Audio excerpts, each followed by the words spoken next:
வணக்கம். இந்த எக்ஸ்பிளைனருக்கு உங்களை வரவேற்கிறேன். இன்னைக்கு நம்ம பார்க்க போற விஷயம் ரொம்ப ரொம்ப முக்கியமானது. வரப்போற நம்ம கோடை காலத்தை புரட்டி போட போற சூப்பர் எல்னினோ பத்தியும், அதுல இருந்து நம்மையும் நம்ம சமூகத்தையும் எப்படி ஆரோக்கியமா பாதுகாக்கிறது அப்படிங்கறத பத்தியும் தான் நம்ம ரொம்ப டீட்டெயிலா பார்க்க போறோம். வாங்க உள்ள போகலாம். ஸ்ட்ரைட்டா விஷயத்துக்கு வருவோம். இந்தியாவோட பல பகுதிகளில் இப்போவே வெயில் சும்மா சுட்டெரிக்குது. 40லிருந்து 46 டிகிரி செல்சியஸ் வரைக்கும் ஹீட் வேவ்ஸ், அதாவது கடுமையான வெப்ப அலைகள் வீச ஆரம்பிச்சிருச்சு. இது சாதாரண விஷயம் கிடையாதுங்க. நம்ம உடல் நலத்துக்கும் பாதுகாப்புக்கும் வந்திருக்கிற ரொம்ப பெரிய வார்னிங் பெல் இது. இதுல ரொம்ப ஷாக்கிங்கான ஒரு டேட்டா என்ன தெரியுமா?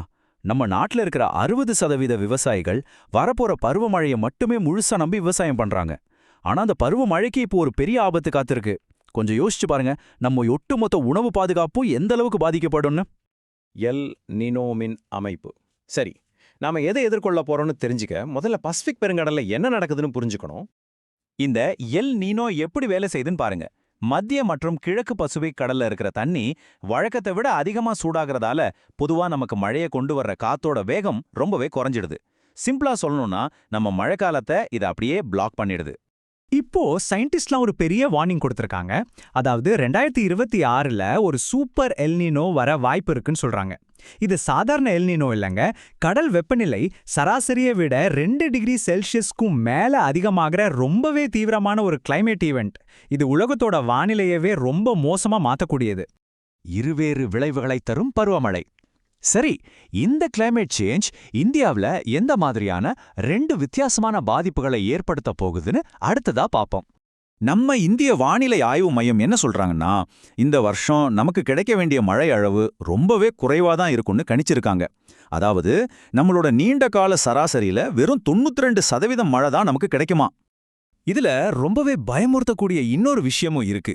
பருவமழை முழுசாவே பொய்த்து போறதற்கான வாய்ப்பு 35% இருக்குன்னு டேட்டா சொல்லுது. இது நம்மளோட வழக்கமான ரிஸ்கை விட 2 மடங்கு அதிகம். நிஜமாவே இது ஒரு பெரிய அலர்ட் தான். இந்த இடத்துல நாம கவனிக்க வேண்டிய ரொம்ப முக்கியமான முரண்பாடு ஒன்று இருக்கு. ஒரு பக்கம் பஞ்சாப், ஹரியானா, டெல்லி, ராஜஸ்தான் மாதிரியான வடக்கு மேற்கு மாநிலங்கள் மழையே இல்லாம கடுமையான வறட்சியை சந்திக்க போகுது. ஆனா அதே நேரத்துல சென்னை, ஆந்திரா மற்றும் தெற்கு கடலோர பகுதிகளில் திடீர்னு கடுமையான வெள்ளம் வர்றதுக்கான அபாயமும் இருக்கு. ஒரே நேரத்துல வறட்சியும் வெள்ளமும் எப்படிப்பட்ட கான்ட்ராஸ்ட் பாருங்க. விவசாயம் மற்றும் பொருளாதாரம் மீதான தாக்கங்கள். இப்படி ஒரு குழப்பமான பருவமழையால நம்ம சமூகத்தோட முதுகெலும்பான விவசாயமோ பொருளாதாரமோ எப்படி நேரடியாக அடிவாங்க போகுதுன்னு இப்ப பார்க்கலாம். முந்தைய எல்னினோ வருஷங்களோட டேட்டாவை எடுத்து பார்த்தோம்னா, நெல், மக்காச்சோளம், சிறுதானியங்கள் மாதிரியான நம்மளோட முக்கியமான பயிர்களோட விளைச்சல் 10%க்கும் மேல குறைஞ்சிருக்கு. இது விவசாயிகளுக்கு ரொம்ப பெரிய இழப்பு. விளைச்சல் குறைஞ்சா என்ன ஆகும்? அதோட எஃபெக்ட் ஒரு செயின் ரியாக்ஷன் மாதிரி எல்லாரையும் பாதிக்கும். விவசாயிகளோட வருமானம் குறையும், அவங்க கடனாளி ஆவாங்க. நாம வாங்குற மளிகை பொருட்களோட விலை கிடுகிடுன்னு ஏறும். அது மட்டும் இல்லாம அணைகள்ல தண்ணி குறையறதால கரண்ட் உற்பத்தியும் பாதிக்கும். கூடவே காட்டுத்தீ பரவுறதுக்கான அபாயமும் ரொம்பவே அதிகம். வெப்ப அலைகள் மற்றும் நகர்ப்புற சுகாதாரம். இது ஏதோ விவசாயிகளுக்கு மட்டுமான பிரச்சனை நினைச்சிடாதீங்க. நகரங்கள்ல வாழ்ந்துட்டு இருக்கிற நமக்கும் இது ஒரு மிகப்பெரிய ஹெல்த் எமர்ஜென்சி. நம்ம ஊர்ல இருக்கிற கான்கிரீட் பில்டிங்ஸ்லாம் என்ன பண்ணும்னா வெயில் அப்படியே உறிஞ்சி உள்ளேயே வச்சுக்கும். இதை தான் அர்பன் ஹீட் ஐலண்ட்ஸ், அதாவது நகர்ப்புற வெப்பத்தீவுகள்னு சொல்றாங்க. இதனால சாதாரண வெயில் கூட நமக்கு தாங்க முடியாத அளவுக்கு கொடூரமா மாறி நம்ம அன்புக்குரியவங்களோட ஆரோக்கியத்துக்கு பெரிய வெட்டு வைக்குது. இப்படி நகரங்கள்ல தேங்குற ஓவர் ஹீட்னால என்னென்ன பொது சுகாதார பிரச்சனைகள் வருது தெரியுமா? கடுமையான டீஹைட்ரேஷன், திடீர்னு ஏற்படுற ஹீட் ஸ்ட்ரோக், மூச்சு திணறல், அது போக எதிர்பாராத நேரத்துல பெய்யுற மழையால மலேரியா, டெங்கு மாதிரியான நோய்கள்னு பல ஆபத்துகள் நம்ம கண் முன்னாலேயே நிக்குது. இப்போ உங்க மனசுல ஒரு கேள்வி வரலாம். இவ்ளோ பெரிய சவாலான இந்த சூப்பர் எல் நினோவை நாம எப்படி சமாளிக்கிறது? நம்ம ஊரையும் நம்ம சாப்பாட்டையும் பாதுகாப்பா வச்சுக்க என்னதான் பண்றது? தீர்வுகள் மற்றும் மேல்திறன். பயப்பட தேவையில்லை.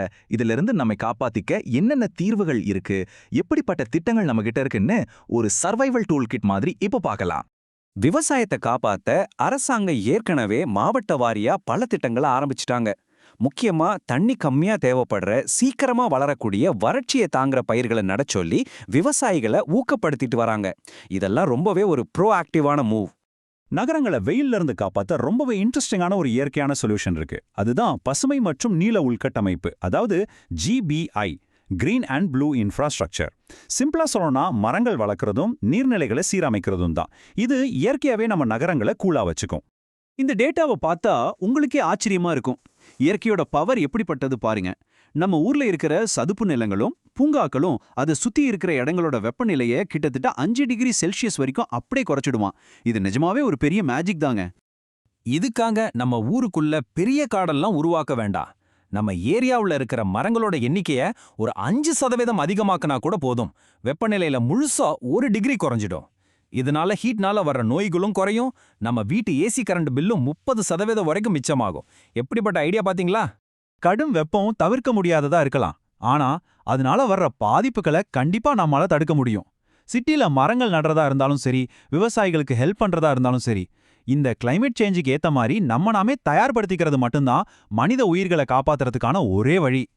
நம்ம நண்பர்களும் நம்ம சுத்தி இருக்கிற சமூகமும் ஆரோக்கியமா இருந்தா மட்டும்தான் நாம நிஜமாவே சந்தோஷமா இருக்க முடியும். அதனால ஒரு ஆரோக்கியமான சமூகத்தை உருவாக்க மறக்காம இந்த வீடியோவை லைக் பண்ணுங்க, ஷேர் பண்ணுங்க, சப்ஸ்கிரைப் பண்ணுங்க. நீங்க அப்படி செஞ்சா மட்டும்தான் இந்த முக்கியமான தகவல் நிறைய பேரை ரீச் ஆகி பெரிய அளவுல ஒரு விழிப்புணர்வை உருவாக்கும். அடுத்து வர எக்ஸ்பிளைனர்ல இதே மாதிரி வேற எந்த முக்கியமான டாபிக்கை பத்தி நாம பேசணும்னு கமெண்ட்ல சொல்லுங்க. மீண்டும் சந்திப்போம். நன்றி.